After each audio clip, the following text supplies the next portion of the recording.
रामनगर येथील राम मंदिरामध्ये उद्धव ठाकरे यांच्या उपस्थितीत राम रक्षा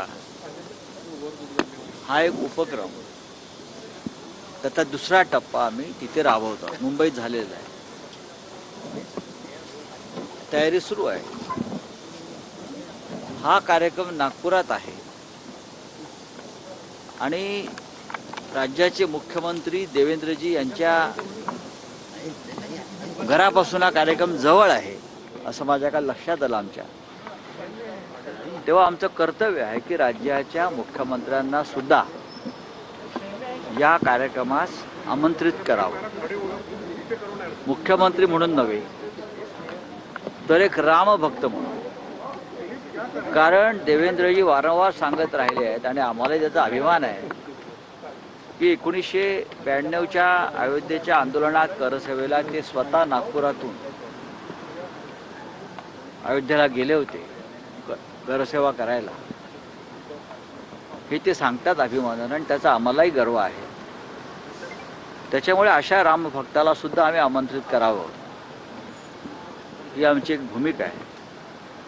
त्यांनी एक रामभक्त म्हणून यावं, आम्ही त्यांचं स्वागत करू. आणि असं आम्ही नागपूरमधल्या हिंदुत्ववादी अशा अनेक संस्थांना संघटनांना आम्ही आमंत्रण देत आहोत. संघाच्या संचालक आम्ही त्यांनाही आमंत्रण देत आहोत.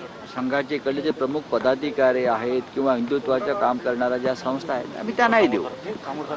आणि ज्या पद्धतीनं राम मंदिरात चोरी आणि लुटमार झालेली आहे हजारो आणि शेकडो कोटीची,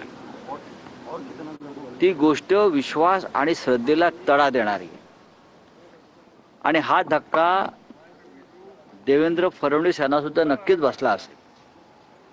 आणि जर तो खरोखर बसला असेल तर त्यांनी या आम्ही जी रामाची सेवा करू इच्छितो, लोकांना जागरूक करू, त्यात त्याने सहभागी व्हावा अशी आमची भूमिका आहे. ज्यांची श्रद्धापोटी त्यांचे पैसे चोरीला गेले असे भाजपाचे आमदार आणि उत्तर प्रदेशचे विधानसभा अध्यक्ष सतीश महाना यांनी वक्तव्य केले. आता तुम्ही या सगळ्या विषयावरून बोलत होता. नाही, मी या विषयावरती बघा की मुळात भारतीय जनता पक्षाच्या नेतृत्वाखाली किंवा नियंत्रणाखाली राम मंदिराचं संपूर्ण कारभार चालतो. जर त्यांना असं वाटत असेल की ज्यांची श्रद्धा खोटी आहे, याचा अर्थ जे शेकडो करसेवकांनी तिथे बलिदान दिलं त्या बलिदानाचा ते अपमान करतायत. ते खोटे लोक होते का ज्यांनी रक्त सांडलं, ज्यांनी बलिदान दिलं?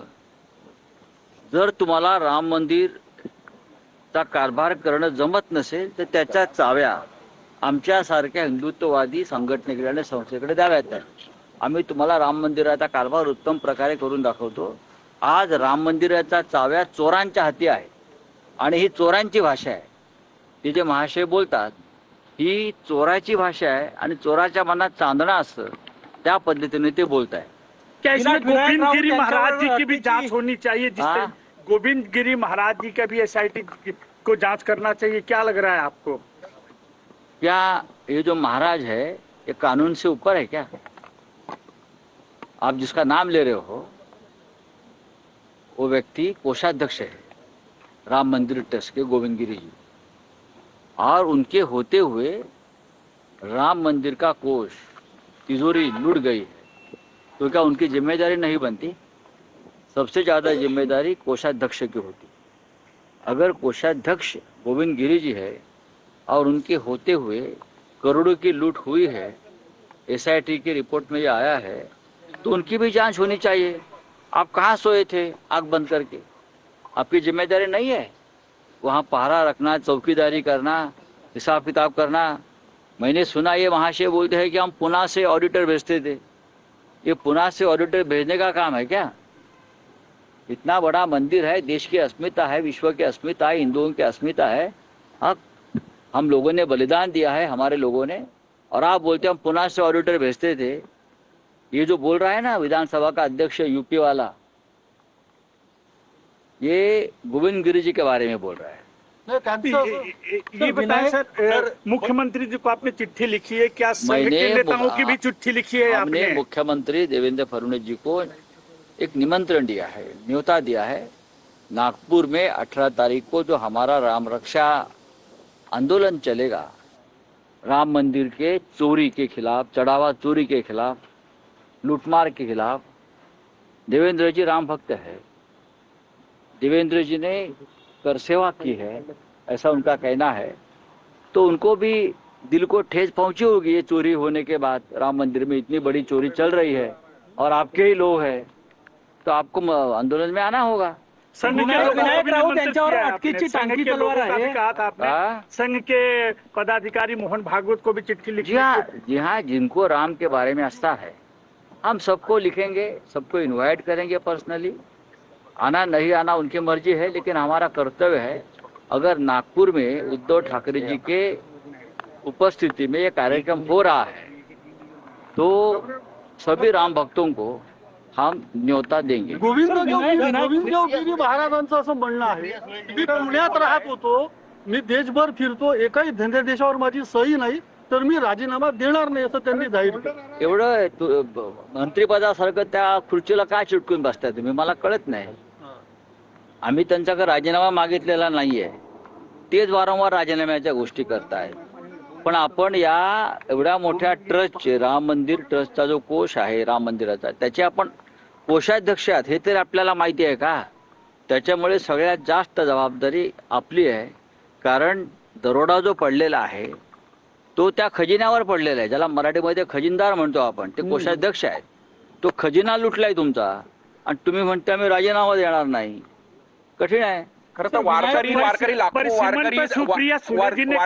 वारकरी दर्शनाला निघाले आहे।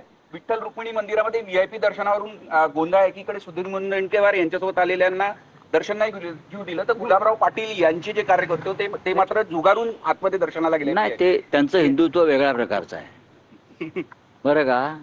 बहुतेक त्यांना वाटलं असेल आमच्या माऊलीनं त्यांच्या पक्षात प्रवेश केलाय, त्यांना असं वाटतं की त्यांच्या पक्षात देव वगैरे सगळे संत प्रवेश करतात, तर त्यांना तो रात्री स्वप्न पडला असेल की माऊली त्यांच्या पक्षामध्ये प्रवेश करती झालेली आहे। मूर्ख लोक आहेत। विनायक राऊत यांचा जामीन अर्ज, विनायक राऊत यांचा जामीन अर्ज सुप्रिया जी ने कहा है कि 50% सीटें बढ़ती है तो समर्थन करेंगे। आप लोगों की पार्टी का क्या स्टैंड है? और एनसीपी 50% अगर सीटें बढ़ती है सिर्फ, और एक ऐसा एक भूमिका अगर सरकार लेकर, अमेंडमेंट लेकर सामने आती है और सभी से चर्चा करते हैं, तो उस बात पर चर्चा हो सकती है। निर्णय जो है इस बारे में क्या करना है, कोई अकेली पार्टी नहीं करेगी इंडिया ब्लॉक में, ना शिवसेना करेगी, ना एनसीपी करेगी, ना और कोई करेगी, ना कांग्रेस करेगी। जो निर्णय होगा इस परिसीमन बिल के बारे में, ये हम सब मिलकर बैठकर उस बारे में निर्णय लेंगे। मराठीत हे डिलिमिटेशन एकट्याने कोणतं मराठीत हा नाही, असा आहे की हा जो विषय आता परत परत तुम्ही चर्चेला आणताय की राष्ट्रवादी काँग्रेस पक्ष समर्थन करणार आहे, आम्ही असं काही ठरलेलं नाही। काल सुप्रियाताई सुळे यांनी सुद्धा ते स्पष्ट केलेलं आहे, जर काही वेगळा प्रस्ताव घेऊन सरकार समोर आलं जो विरोधी पक्षाला मान्य होईल असं आम्हाला वाटलं, तर इंडिया ब्लॉकचे सर्व घटक पक्ष एकत्र बसतील, एकत्र चर्चा होईल आणि त्याबाबत सामुदायिक निर्णय होईल। कोणी एखाद्या पक्षाने वेगळा निर्णय घेण्याचा प्रयत्न केला तर त्या संदर्भात सुद्धा इंडिया ब्लॉकमध्ये वेगळी चर्चा होईल। मला असं वाटतं कोणीही वेगळी भूमिका घेईल असं मला दिसत नाही। इंडिया ब्लॉक एकसारखं पाऊल उचलेल याबद्दल अगदी सामुदायिक निर्णय घेऊ, आम्ही एकत्र निर्णय घेऊ आणि त्यानुसार आम्ही त्या बिला संदर्भात भूमिका ठरवू। सर, आपकी पार्टी के 6 सांसद जो थे कल एकनाथ शिंदे जी के साथ गृह मंत्री जी से मिले और उन्होंने कहा है कि तमाम औपचारिकताएं पूरी, कानूनी औपचारिकताएं पूरी कर ली गई है।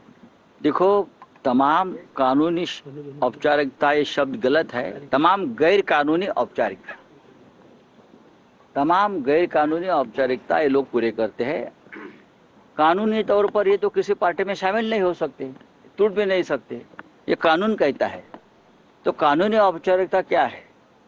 ये जो बैठे हैं अमित शाह जी, देश के गृह मंत्री, एक ऐसे नेता है वो कभी कानून को मानते नहीं, संविधान को मानते नहीं। अगर उनके मार्गदर्शन में ये लोग पार्टी छोड़ रहे हैं तो गैर कानूनी तरीके से काम कर रहे हैं, लेकिन उनकी सांसदी नहीं बचेगी, मैं आपको ये बोल रहा हूँ। सर, मौलाना जर्जिस ने ये कहा है कि जो श्री कृष्ण भगवान थे वो 5 वक्त के नमाजी थे। कैसे? मुझे मालूम नहीं ये। विनायक राऊत त्यांच्यावर अटकेची टांगती तलवार आहे. तर मतदारसंघ फेररचना विधेयकात सुधारणा झाल्यास विचार करू असं संजय राऊत यांनी म्हटलंय. विरोधकांना मान्य असेल असा प्रस्ताव आला तर आम्ही विचार करू असं राऊतांनी म्हटलंय.